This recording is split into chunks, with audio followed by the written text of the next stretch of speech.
આજે અમે Dharampur GIDC association છે, ઇન્ડસ્ટ્રીયલ એસોસિએશન, એના જે આગેવાનો છે લખનભાઈ મોઢવાડિયા, કૃણાલભાઈ રાયચુરિયા, આનંદભાઈ દત્તાણી સહિતના જે જિગ્નેશભાઈ સહિતના આગેવાનોને સાથે રાખી અને ઉદ્યોગનગર સબ ડિવિઝન છે એ વિભાજિત કરવામાં આવે એવી રજૂઆત અમે પીજીવીસીએલના મુખ્ય ઇજનેરશ્રીને અત્યારે કરી હતી. અને અમે વાત એ કરી હતી કે અહીંયા રેસિડેન્શિયલ કનેક્શન અને ઇન્ડસ્ટ્રીયલ કનેક્શન બંને જોડે આવે છે, ફોલ્ટ પણ બહુ આવે છે અને વોલ્ટેજ ફ્લક્ચ્યુએશન પણ સોલાર સિસ્ટમને કારણે બહુ આવે છે. ઘણી વખત રેસિડેન્શિયલ કનેક્શનમાં તકલીફ કંઈ હોય તો પણ જીઆઈડીસી એરિયા બંધ થાય છે.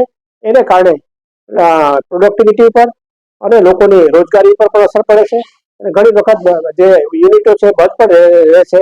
એને કારણે જે યુનિટ ધારકો છે જીઆઈડીસીની અંદર એને ખૂબ આર્થિક નુકસાન વેઠવું પડે છે. અમારી વાતને એને સારી રીતે સાંભળી અને સકારાત્મક રીતે એનો જવાબ આપ્યો છે કે આવનારા દિવસોની અંદર તમારે પ્રિવેન્ટિવ નહીં પરંતુ જે સોલ્યુશન થાય એ પ્રકારની કાર્યવાહી અમે નજીકના ભવિષ્યમાં કરીશું. અને એમબીસીસી કેબલ નાખવા સહિતની બધી વાત કરી છે.